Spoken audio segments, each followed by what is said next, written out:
Kuri uyu w'Imana Perezida Evariste Ndayishimiye yifadikanije n'abakristo bo mw'ishengero rya Pentekote ku Ntahangwa aha mu gisagara ca Bujumbura. Nitekana umunezero nsubire ngusuhuze nkwakaze wobandanya kubana natwe ngaha kuri no mbonesha kure kugeza kamakuru inkuru n'ibiganiro bigezweko biriko biravurwa irya nino mu gihugu c'u Burundi no hakurya y'imbibe z'igihugu cacu mu yandi makungu. Ndaguhaye kaze, ndaguhaye mwaramutse cange mwiriwe bivanye naho uherereye. Turi ku munsi w'Imana igenekerezo ry'18 z'ukwezi kwa gatandatu umwaka ni 2023. Narakugeza ko iyo nkuru ku buryo buramvuye nari nkugejeje ko mu ntango nyene ntunyemerere nkugeze ko iyi nkuru ivuga ko twikangure microfinance iriko igira iti twiyemeje gufasha leta mu guhimiriza abenegihugu gukoresha ubuhinga ngurukana bumenyi mu guhanahana amahera. Mu gihe kuri uwa gatandatu igenekerezo ry'17 ruheshi 2023 ishirahamwe ryo kuziganya no kugurana na twikangure microfinance ryari riramutse ryugurura ku mugaragaro ibikorwa vyaryo. Urongoye urwego nshingwantwaro Gervais Ntirameba yamenyesheje ko bagiye kwihutira gufasha leta guhimiriza abenegihugu kugira ngo bijukire kubika amahera yabo mu mabanki. Ikindi ngo ni uguhimiriza abenegihugu kwijukira gukoresha ubuhinga ngurukana bumenyi mu guhanahana amahera bimwe bita electronique hamwe no gukoresha amasheke canke bimwe bita amavirema bancaire mu ntumbero nyene yo kwisunga intumbero ya BRB yo kugabanya igitigiri c'amanoti hazunguruka mu ntoke z'abantu. Ivyo hakaba bishikirije mu gihe iryo shirahamwe ryahora mu murwi wa kane w'amashirahamwe yo kuziganya no kugurana na bimwe bita GFC Groupement Financier Communautaire, ariko kuva ku igenekerezo rya 2 ruheshi ibanki nkuru y'igihugu BRB ikaba yararihaye uruhusha rwo kuba mu murwi wa mbere w'amashirahamwe yo kuziganya no kugurana na microfinance. Salvatore Nitunga arongoye urunani rw'ama microfinance RIMU Réseau des institutions financières yamenyesheje ko twikangura microfinance igize ya 46 kandi ko ariyo hibaye yigira kabiri ivuye mu cicaro ca kane ikaja ku cicaro ca mbere. Yagize ati tuzonezererwa cane igihe muri vya vyirwa vyo gukarihiriza ubwenge abakozi mu kwakira neza abanywanyi hamwe no kuba imboneza mu bijanye no gutanga ingurane zerekeye uburimyi. Libere Nduwimana yaserukiye umukozi wa BRB nawe nyene yabasavye guhimiriza abanyagihugu kuri hagati yabo bakoresheje amasheke virema canke ama electronique nk'uko ihangiro rya banki nkuru riri.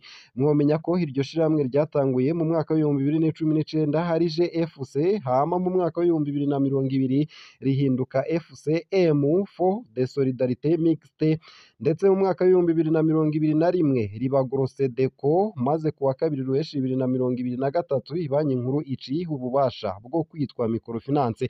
Gushika ubu iryo shirahamwe ryo kuziganya no kuguranana rikaba rifise ivyicaro 33 mu gihugu cose, rifise abanywanyi 12,000 rikaba rimaze gutanga ingurane ingana n'imiliyaridi 8 n'amamiliyoni 168 ku mirwi irenga 108.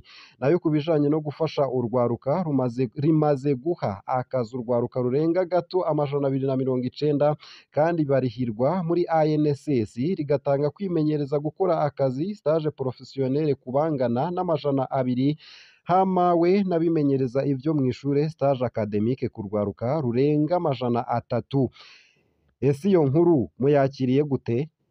Nayo kandi mu gihe hari hegeranijwe amafaranga arenga imiliyoni 320 mu minsi ibiri ku magenekerezo ya 15 na 16 ruheshi 2023 mu mazone yose y'intara ya Muramvya.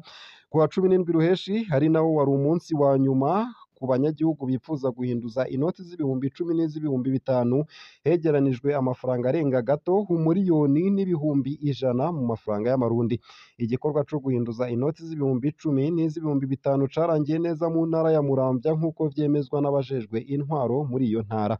Kuri uwa 17 z'ukwezi kwa gatandatu 2023 haba mu mabanki no mu mazone yose nta bantu bahinduza amafaranga bibonekeje ku bwinshi. Mu minsi ibiri ku wa 15 na 16 z'ukwezi kwa gatandatu 2023 hari hegeranijwe mu mazone amafaranga arenga imiliyoni 320. Nayo ku wa 17 z'ukwezi kwa gatandatu 2023 hoho hegeranijwe amafaranga arenga gato umuriyoni ndetse n'ibihumbi 100 mu mafaranga y'amarundi. Nayo mu ntara ya Bururi yoyo muri ca gikorwa co kwegeranya inoti z'ibihumbi 5 n'iz'ibihumbi 10 hegeranijwe imiliyoni 280 n'ibihumbi 445 mu mafaranga y'amarundi gushika ku wa 16 z'ukwezi kwa gatandatu 2023. nayo hiyongereye ko abayahinduje ku wa 17 Ruheshi 2023 aca agera ku miliyoni 529 n'ibihumbi 480 mu mafaranga y'amarundi. Ku bafise amakonte mu mabanki ku munsi wa nyuma wo gukabisha izo noti, abantu benshi baribonekeje mu mabanki mu masaha ya mu gitondo, nayo inyuma y'umutaga haza umwe gushika bugaye isaha 11 z'umugoroba kuri uwa 17 Ruheshi 2023. Ngo ivyo vyatumwe nuko mu minsi ya mbere bari bavyitabiriye cane. Icabonetse nuko abantu batari bamenyereye kubitsa mu mabanki nk'uko bimenyeshwa n'umuyobozi mwishikira mu biro vya Buramatari, aho afatira ku kuntu abanyagihugu baje ku bwinshi guhinduza amafaranga yabo. Ku bakozi ba BRB bari bishikiye mu mazone agize intara ya Bururi, ku buryo igikorwa co gutanga inoti nshasha kubiyandikishije batanze inoti zabo za kera kiza kubandanya no kuri uwu munsi w'igenekerezo ry'18 Ruheshi. Ku biro vya Buramatari bakaba batera akamo abanyagihugu kugira akamenyero ko kubitsa udufaranga mu mashirahamwe yo kuziganya hamwe no mu mabanki, kuko ariho bashobora gutera imbere. Esa hiwanyu abari bagifise izo noti bazihinduje bose? Twandikire unyuriye munsi y'ino video muri komantere. Nayo mu bindi kandi, higanwa Mr Burundi ryo gutora umusore aciye ubwenge w'imico n'akaranga ririko riratunganywa.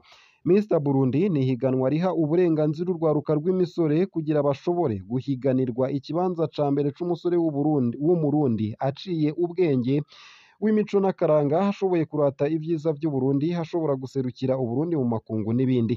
Tuvyiganirwa na Patrick Pagio niyo nkuru ajejwe kumenyesha amakuru y'iryo higanwa ririko rirategurwa n'ishirahamwe AJA, Action Jeune Agence, ku nshuro yaryo ya mbere. Mu kiganiro yahaye abamenyesha amakuru kuri uwa 17 Ruheshi 2023 mu gisagara ca Bujumbura, yatwiganiriye ko imisoro irenga gato 50 ariyo yasavye kuja mw'ihiganwa. Ubu bakaba baratoye 10 bazoja mu gice ca kabiri gishira ica nyuma demi finale kuri uwa 28 Ruheshi 2023 kugira hatorwe indwi bazoshika mu gice ca nyuma kizoba kuwa 30 Ruheshi 2023 i Bujumbura.